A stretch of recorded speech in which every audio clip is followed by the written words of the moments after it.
لله الحمد لله نحمده ونستعينه ونستغفره ونؤمن به ونتوكل عليه ونعوذ بالله من شرور أنفسنا ومن سيئات أعمالنا من يهد الله فلا مضل له ومن يضلله فلا هادي له أشهد أن لا إله إلا الله وأشهد أن محمدا عبده ورسوله أما بعد.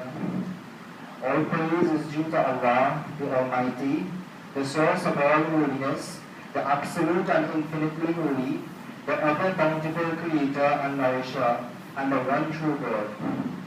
Ever wondered why we as Muslims strive to do good in this life? We pray salat, give charity, make dhikr, but yet still after attaining Allah's pleasure, we continue to sin. Major sin, public sin, secret sin, small sin, big sin. And one thing I'm sure happens to us after we commit a sin, myself included, is that we feel horrible. We feel a sense of shame. We say in our heads, why did I just do that? Or I should not have done that. We always regret committing sin. Life is a test, and there has to be a push and pull factor in order for us to be tested. We are tested to see who the true servants of Allah are, and who only follow their desires and the whispers of shaitan. The pull factor pulls us away from good, like our nafs and the whispers of shaitan. And the push factor, which is the goodness we have in our souls, wants us to do good, and so acts as a push factor, pushing us towards good. Therefore, as a test, each and every single one of us has a shaitan who is always with us, who acts as a pull factor, and which tries to push us away from good, and tries to tempt us towards evil. This shaitan is always with us, right from the beginning, and so knows all of our past history and which sins we are more likely to commit. And therefore, they try to concentrate on our weak points. That shaitan in Arabic is called the Qareeb, and is assigned to each and every single one of us at birth, even the Anbiya. In a hadith, the Prophet Muhammad ﷺ tells us that a jinn is assigned to every human being. And the hadith is as follows: there is no one amongst you but a comrade from amongst the jinn is assigned to him. The Sahaba Ikram radiallahu ta'ala anhu, present at the occasion, asked, even you, O Messenger of Allah? He replied, even me. But Allah granted me victory over him, and he became Muslim, and I am safe from him. So he only enjoins me to do that which is good. So from that narration, we learn that even our beloved had a Qareeb. Every single minute of our lives, from the day we are born, this Qareeb is with us, affecting our every action, whispering in our ears, trying to sway us from the remembrance of Allah. Just before we commit a sin, that Qareeb comes in our thoughts and whispers, do it, no one is looking. Just take one drink. Watch the movie, no one is looking. That is the reason why majority of us, myself included, commit sin. Because every minute of our lives, our companion is telling us to do bad. Ever commit a sin, and right after sinning, you feel horrible or you regret what you just did? That is because naturally you want to do good. But just before the sin is committed, that whisper comes in your thoughts and justifies the sin. Many ways shaitan can justify sin. Some ways are, you are young, have some fun. Keep enjoying this life. Life is long, you can repent later. Don't remain cool during anger. Patience is for cowards. Everybody doing it. Don't be an extremist. Spice up your life. Or you have too many sins, Allah will not forgive you. Keep doing. No one is looking. Pray later, you can cover the salah. Or one other way, don't read the nafil, is not found. Or even online, we can sin in front of a computer screen. And shaitan will beautify that sin, making it look either small or permissible. Just as Allah multiplies our good deeds and rewards us, the same applies for sin. Allah also multiplies punishment for sins committed, whether big or small. And Quran tells us in a number of places, Allah is severe in punishment. Whatever good that I said said before is from Allah. Whatever mistakes I made is from myself. So I seek Allah's forgiveness, for He is oft forgiving, most merciful.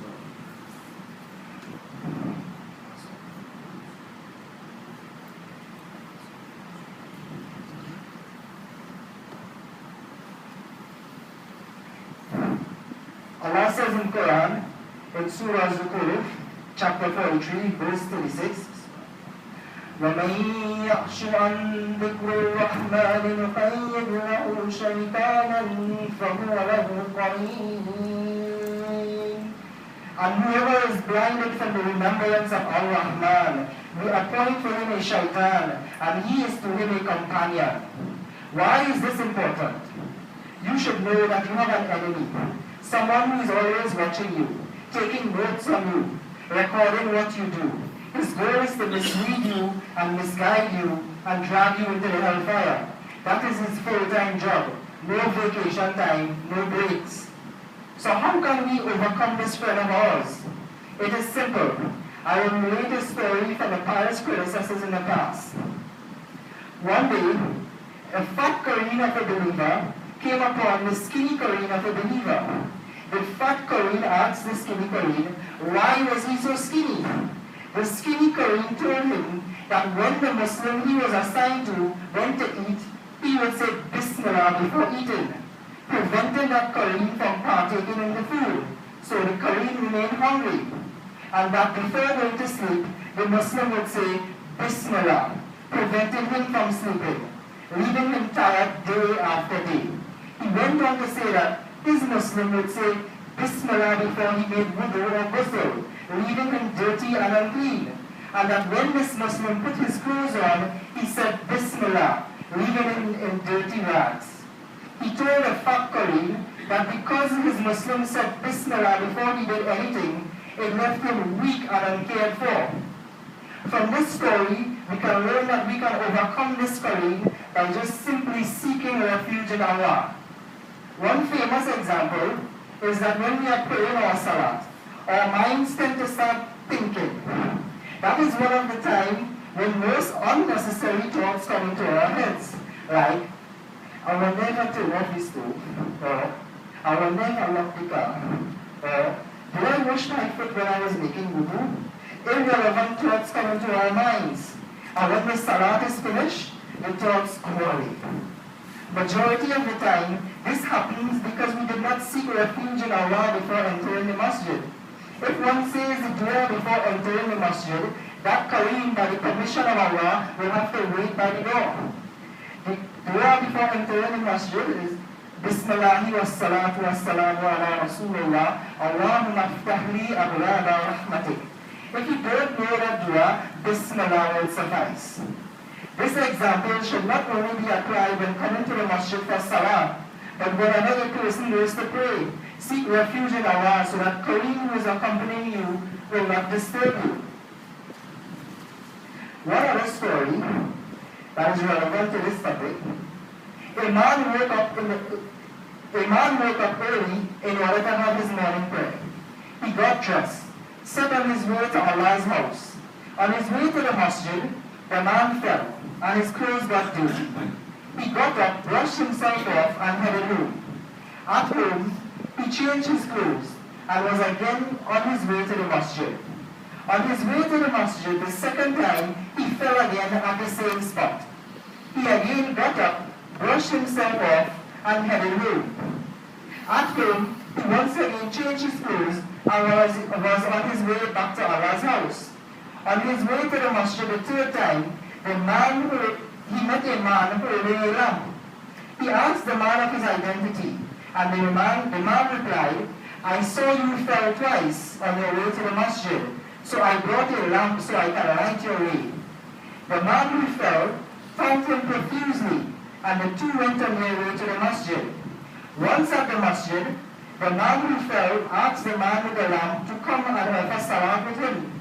The man with the lamp refused. The man who fell asked a couple more times, and again, the answer was the same. The man who fell asked him why he did not wish to come and pray. The man with the lamp replied, I am Shaitan. The man was shocked at this reply. Shaitan went on to explain, I saw you on your way to the masjid, and it was I who made you fall when you went home. Clean yourself and went back on your way to the masjid. Allah subhanahu wa ta'ala forgive all your sins. I made you fall a second time, and even that did not encourage you to stay at home, but rather you went back on your way to the masjid. Because of that, Allah subhanahu wa ta'ala forgive all the sins of the people of your household. I was afraid if I made you fall a third time, then Allah would have forgiven the sins of the whole world.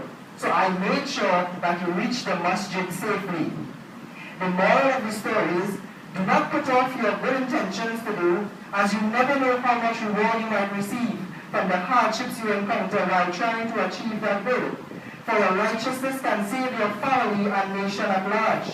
Do this and see the victory of Allah subhanahu wa ta'ala. Praise be to Allah in the highest. What we just learned from those stories. We just learned that Shaitan don't only come in the form of whispers and our thoughts, but also comes in the form of obstacles that prevents us from being steadfast and performing our duties towards Allah. May Allah protect us from the fitna of Shaitan. May He keep us steadfast in our salat and zakat, and may He make us amongst the righteous on the day of Qiyamah. Allahumma salli ala Muhammadin wa ala ali Muhammadin kama sallaita ala Ibrahim wa ala ali Ibrahim innaka Hamidum Majid. Allahumma barik ala Muhammad wa ala ali Muhammad kama barakta ala Ibrahim wa ala ali Ibrahim innaka Hamidum Majid. Wa akhiru da'wana alhamdulillahi rabbil alamin. Aqimus salam.